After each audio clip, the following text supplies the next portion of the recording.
Vamos ver os últimos movimentos desse xadrez político, faltando 24 horas para o prazo para a definição das candidaturas. Hoje foi a vez do deputado federal André Janones, do Avante, retirar a sua pretensão à presidência e apoiar Lula. Reportagem de Adriana De Luca. Ao lado de André Janones, Lula sacramentou o acordo com o Avante, que desistiu da disputa à presidência.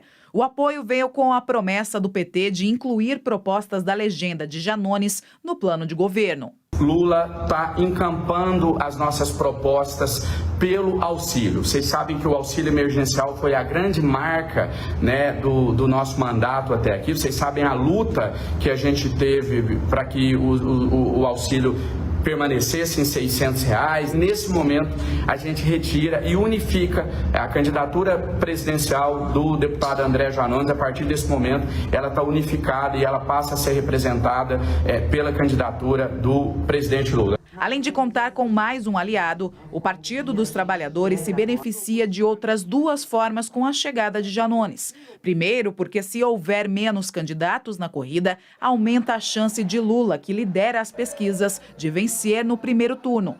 Analistas também apontam que o deputado se destaca na arena virtual e deve ajudar Lula na disputa com o presidente Jair Bolsonaro, que é especialista nas redes sociais.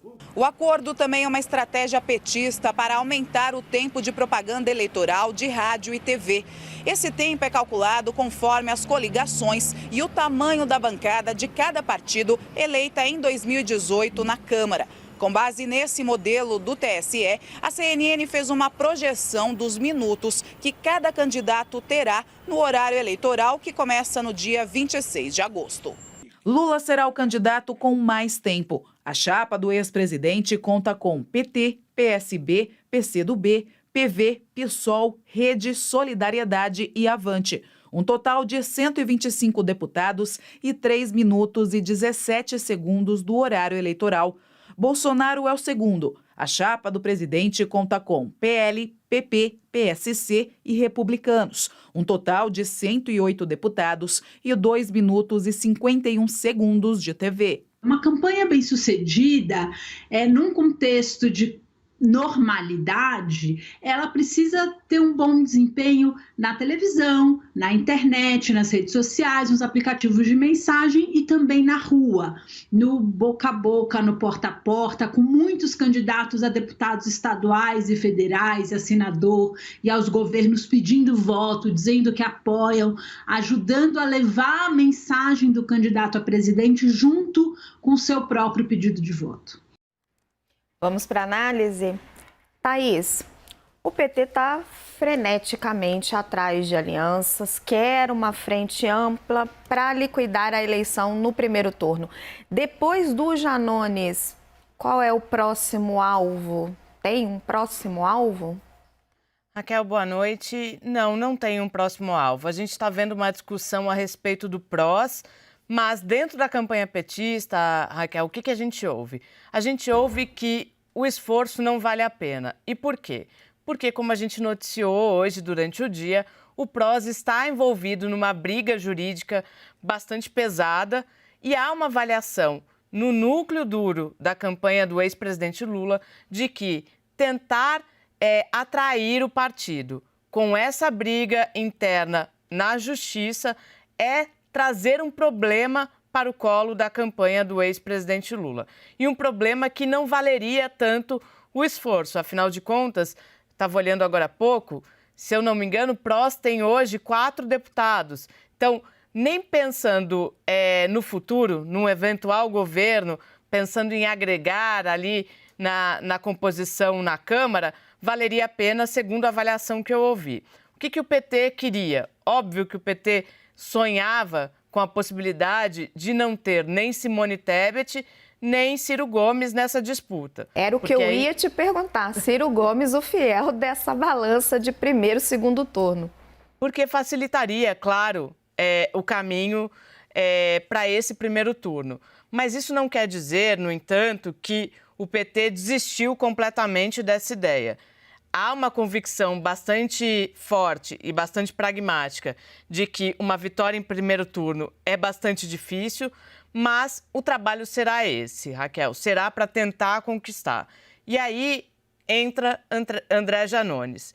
Há uma avaliação bastante interessante feita por integrantes da campanha petista, que é o seguinte: a nossa reportagem mostrou a inserção de Janones nas redes sociais, mas há um papel específico para ele.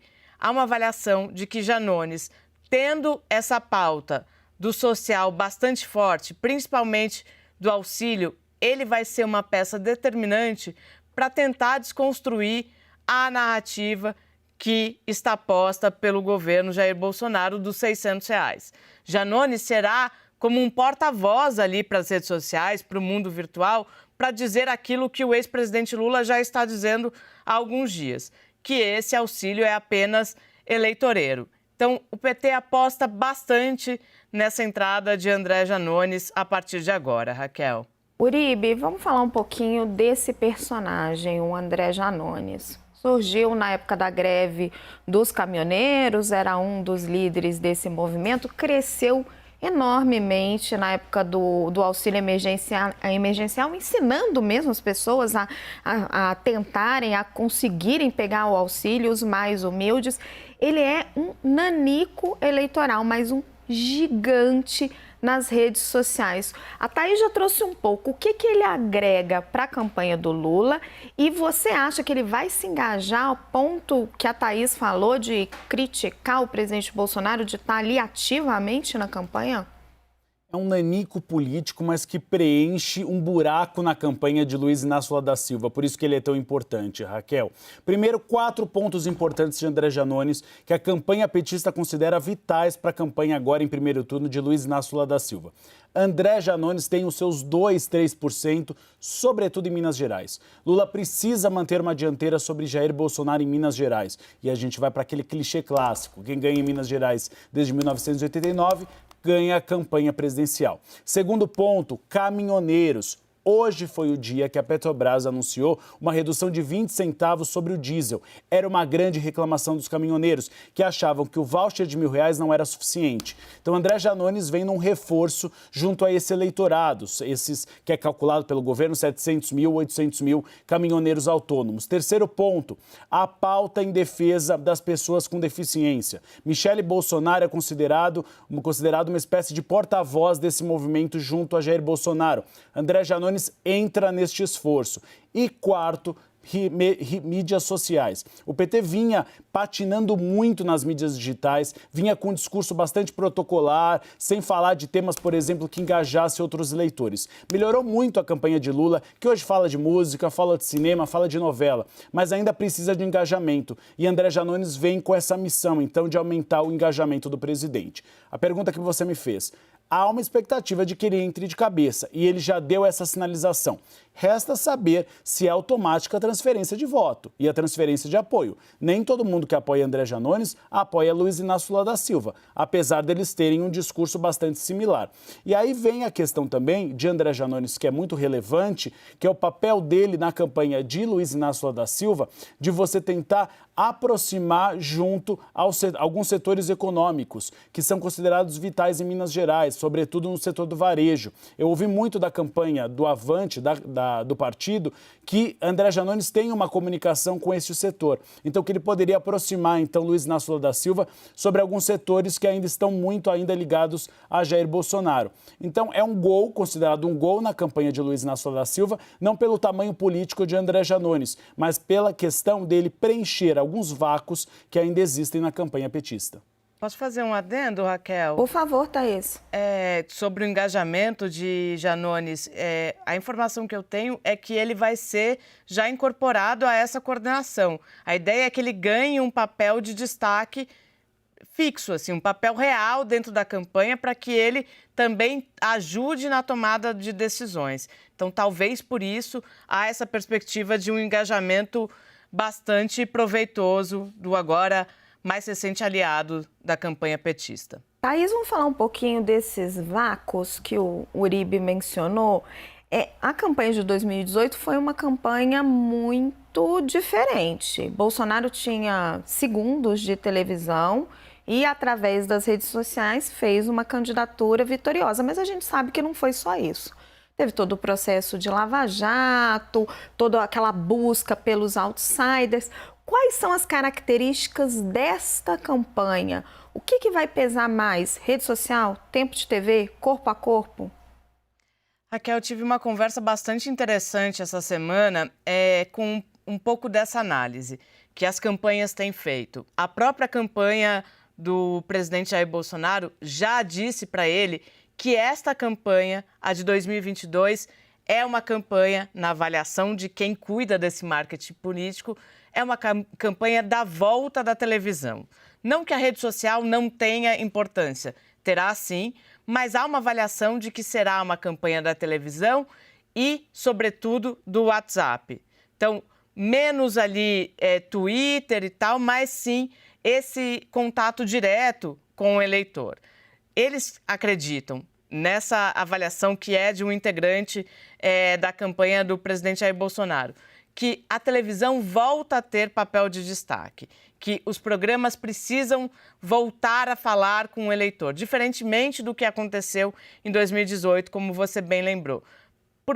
Mais do que isso, Raquel, mais do que do modelo, a forma, né? O conteúdo também é diferente. Várias vezes a gente já tratou disso aqui. Naquele 2018, a gente vinha do processo da antipolítica, muito no resquício da Lava Jato, né? Da criminalização da política. Há uma percepção de que agora a política volta a dominar o debate político. E aí, os temas mais caros à sociedade, principalmente a economia, voltam a ser centrais nessa campanha. Então, juntam as duas coisas. Campanha de televisão, muito importante, e aí, associado a isso, um gasto de campanha grande também, e o tema que não é mais o da antipolítica, Raquel. Popularidade digital é importante, mas não é igual à popularidade real.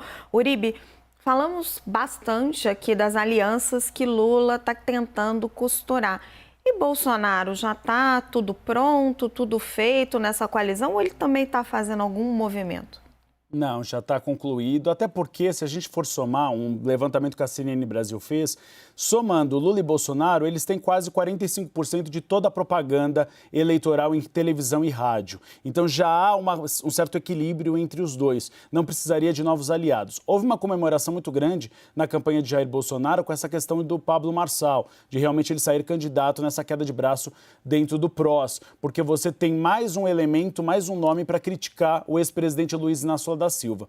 Mas a avaliação é que você já tem uma composição forte, uma composição que garante ao presidente Jair Bolsonaro tempo de TV. E aí eu vou na mesma linha da Thaís. Há essa avaliação de que a TV é importante. Por que a TV é importante? Hoje você tem os dois principais candidatos à presidência da República com um teto de vidro imenso.